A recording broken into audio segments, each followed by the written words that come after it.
Merci, Monsieur le Président. Chers collègues, il est vrai qu'aujourd'hui, j'ai la désagréable impression que nous perdons un temps précieux en palabres. Les petits jeux politiques prennent le pas sur les intérêts de nos concitoyens. Pendant que nous parlons de Dexia, des hommes et des femmes connaissent la pauvreté dans notre pays. Et j'en connais personnellement qui aujourd'hui, au lieu de se poser les questions que nous nous posons, sont en train de se demander ce qu'ils vont se mettre dans leur assiette pour manger le soir.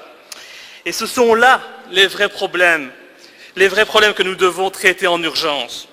L'argent de Dexia, nous l'avons perdu.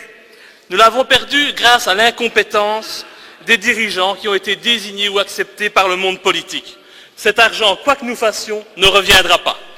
Ainsi, en ce qui me concerne, j'estime que vu la constitution du conseil d'administration de Dexia, que l'institution d'une commission spéciale n'a aucune utilité, si ce n'est, une fois de plus, de donner l'impression au grand public que le monde politique se saisit du dossier, qu'il réagit et qu'il tente de mettre en lumière les responsabilités, les dysfonctionnements qui ont eu lieu dans ce dossier.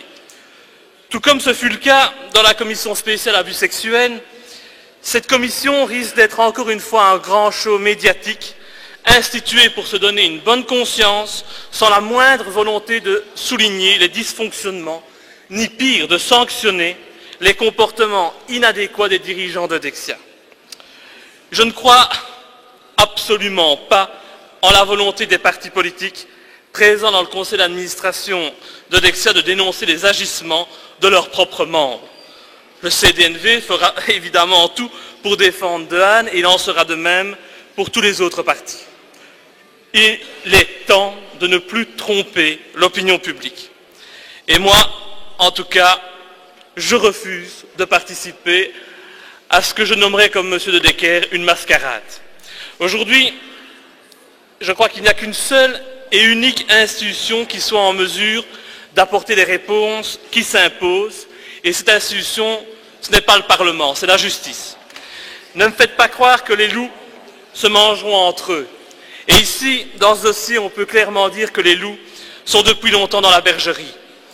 Le monde politique a, on l'a constaté, déjà fait assez de dégâts au sein de Dexia, en plaçant dans son conseil d'administration des hommes qui ne sont en rien des professionnels du secteur.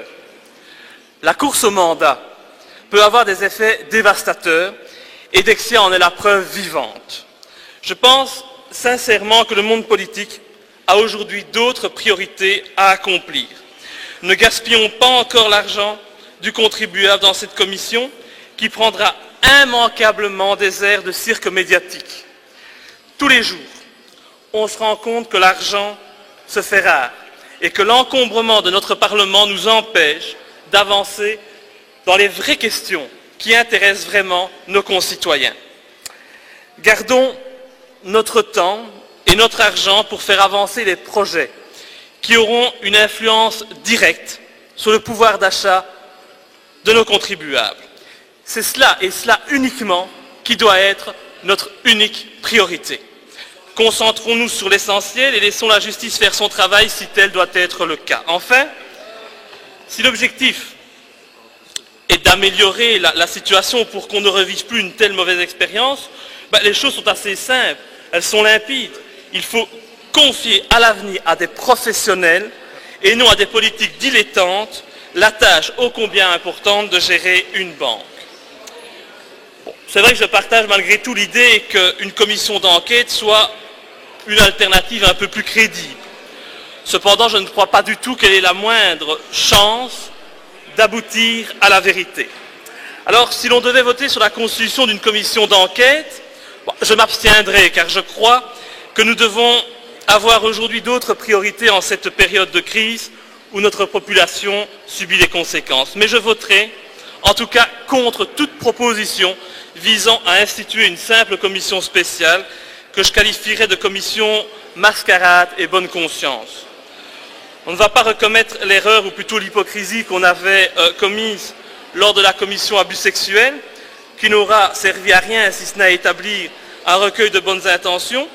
Je crois qu'on opte pour une commission spéciale, une commission d'enquête, peu importe, de toute façon les deux ne serviront à rien.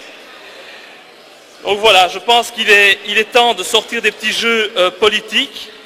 Nos concitoyens attendent que nous prenions des décisions courageuses qui influencent positivement leur quotidien et améliorent leurs conditions de vie. En discutant comme nous le faisons aujourd'hui, nous sommes loin de cet objectif. Je vous remercie pour votre non-attention.